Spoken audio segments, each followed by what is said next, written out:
بسم اللہ الرحمن الرحیم۔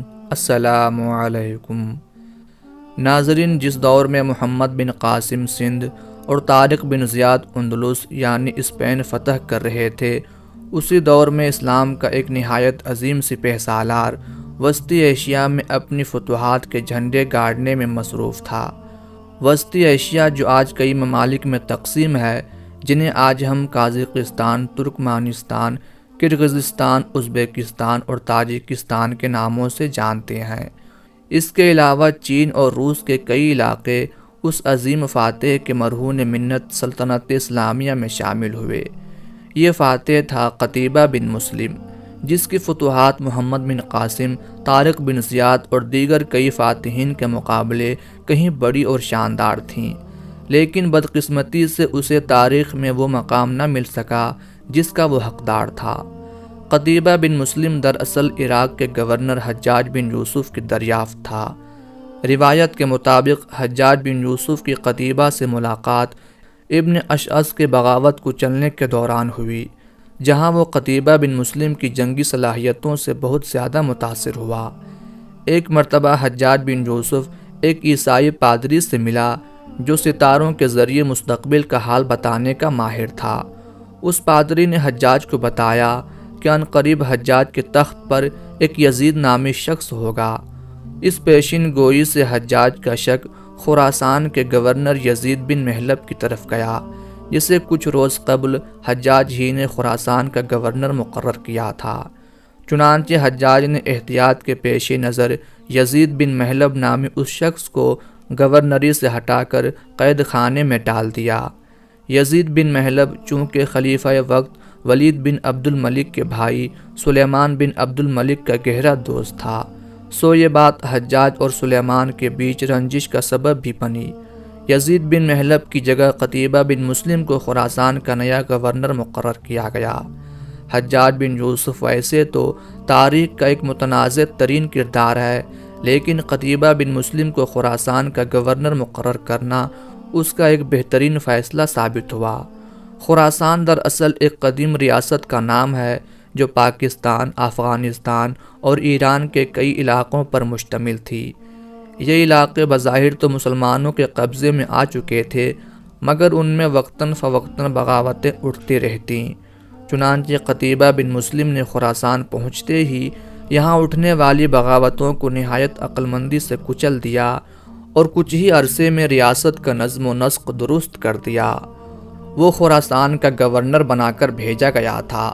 وہ چاہتا تو آرام و سکون سے اپنی زندگی خراسان کے دارالخلافہ مرو میں بسر کرتا، لیکن قتیبہ بن مسلم جو ایک پیدائشی سپہ سالار تھا، اس نے خراسان کی فوج کو مستحکم کیا، تمام وسطی ایشیائی ممالک میں اپنا جاسوسی کا نظام پھیلایا اور کئی چھوٹی ریاستوں کو بغیر جنگ کے ہی اپنی اطاعت قبول کرنے پر مجبور کر دیا۔ قتیبہ بن مسلم کا خواب تھا کہ وہ سمرقند اور کاشغر جیسی تجارتی منڈیوں پر اسلامی پرچم لہرائے، مگر اس خواب کے بیچ سب سے بڑی رکاوٹ بخارا کی بادشاہت تھی۔ جی ہاں دوستو، اس دور میں بخارا صرف ایک شہر کا نام نہ تھا، بلکہ یہ ایک پوری سلطنت تھی جس کی فوج 6 لاکھ سپاہیوں پر مشتمل تھی، جبکہ قتیبہ بن مسلم کی فوج 40,000 سے زائد نہ تھی۔ اس کے باوجود قتیبہ بن مسلم نے سلطنت بخارا کے مضبوط ترین شہر بیکند پر یلغار کی، جہاں ارد گرد کی تمام بادشاہتیں قتیبہ سے جنگ پر اتر آئیں اور اس کی فوج کا محاصرہ کر لیا گیا۔ یہ ایسی صورتحال تھی کہ نہ تو کوئی قاصد بھیج کر حجاج بن یوسف سے مزید فوج کا مطالبہ کیا جا سکتا تھا اور نہ باہر سے کوئی امداد پہنچ سکتی تھی۔ ایسے میں قتیبہ بن مسلم اور اس کی فوج نے وہ کارنامہ انجام دیا جس نے اسے دنیا کے بہترین فاتحین میں سے ایک ثابت کر دیا۔ قتیبہ نے چند ہزار کی سپاہ سے لاکھوں پر مشتمل فوج پر ایسا دھاوا بولا کہ چند ہی گھنٹوں میں اپنی شکست کو فتح میں بدل دیا اور بیکند شہر پر قبضہ ہو گیا۔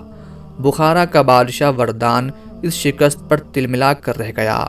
وہ جانتا تھا کہ قتیبہ کی اگلی منزل اب بخارا کا شہر ہوگا، سو اس نے قتیبہ کو روکنے کی ہر ممکن کوشش کی، اسے زر و جواہرات تحفے میں بھیجے اور حسین و جمیل کنیزوں کا لالچ دیا، یہاں تک کہ قتیبہ کے قتل کی غرض سے بھی ایک ٹیم روانہ کی، جبکہ دوسری طرف قتیبہ ان تمام باتوں سے بے نیاز بخارا پر حملے کی تیاریوں میں مصروف تھا۔ انہی دنوں حجاج بن یوسف نے قتیبہ سے مدد طلب کی اور سندھ پر حملے کے لیے، جسے محمد بن قاسم نے انجام دینا تھا، کچھ فوجی دستے مانگے۔ چنانچہ قتیبہ بن مسلم نے محمد بن قاسم کے لیے 5000 کے قریب فوج روانہ کی، لیکن اس امداد کے نتیجے میں اس کی اپنی فوج بہت کم رہ گئی۔ وہ اپنے فیصلوں پر پختہ رہنے والا انسان تھا، سو اس نے مقررہ وقت پر اسی فوج کے ساتھ بخارا پر حملہ کیا۔ اس حملے کی بروقت اطلاع بخارا کے بادشاہ وردان کو مل چکی تھی، اس لیے اسے فوج جمع کرنے کا بھرپور وقت ملا اور وہ 6 لاکھ فوج قتیبہ کے مقابلے پر لے آیا۔ اس جنگ میں قتیبہ کو پسپائی اختیار کرنی پڑی، لیکن وہ اپنی فوج کو کسی بڑے نقصان سے بچاتے ہوئے واپس اپنے دارالحکومت مرو لے آیا۔ اب قتیبہ نے نئے سرے سے جنگ کی تیاریاں شروع کی، جاسوسی نظام کو مزید بہتر بنایا اور ایک مرتبہ پھر بخارا پر حملے کے لیے روانہ ہوا۔ اس مرتبہ بھی قتیبہ کی فوج ہزاروں اور بخارا کی فوج لاکھوں میں تھی، لیکن اپنی جنگی صلاحیتوں اور کامیاب حکمت عملی کے سبب قتیبہ نے بخارا کی فوجوں کو زبردست شکست دی اور بخارا جیسا تہذیب یافتہ شہر سلطنت اسلامیہ میں شامل ہو گیا، جو بعد ازاں اسلامی تہذیب کا گہوارہ بنا۔ اس کے بعد قتیبہ بن مسلم نے سمرقند اور کاشغر جیسے شہروں کو بھی فتح کیا، جو آج کل چین کا حصہ ہے۔ اس کے بعد قتیبہ کی نظریں ملک چین کی جانب تھیں، لیکن چین کے بادشاہ نے قتیبہ کے سامنے سر تسلیم خم کیا اور اس کی اطاعت قبول کر لی۔ آج وسطی ایشیا کے ممالک اور چینی صوبے سنکیانگ میں مسلمانوں کا وجود قتیبہ بن مسلم کی ہی کاوشوں کا نتیجہ ہے، لیکن دوستو یہ کہتے ہوئے افسوس ہے کہ ملت اسلامیہ کی اس عظیم سپوت کا انجام بھی دیگر اسلامی فاتحین کی طرح نہایت کربناک ہوا۔ ناظرین، ولید بن عبد الملک کے بعد اس کا بھائی سلیمان بن عبد الملک مسلمانوں کا خلیفہ منتخب ہوا۔ چونکہ سلیمان کی حجاج بن یوسف کے ساتھ دیرینہ عداوت تھی، اس وقت تک حجاج بن یوسف تو فوت ہو چکا تھا، لیکن اس کا مقرر کیے سالار یعنی محمد بن قاسم اور قتیبہ بن مسلم باقی تھے۔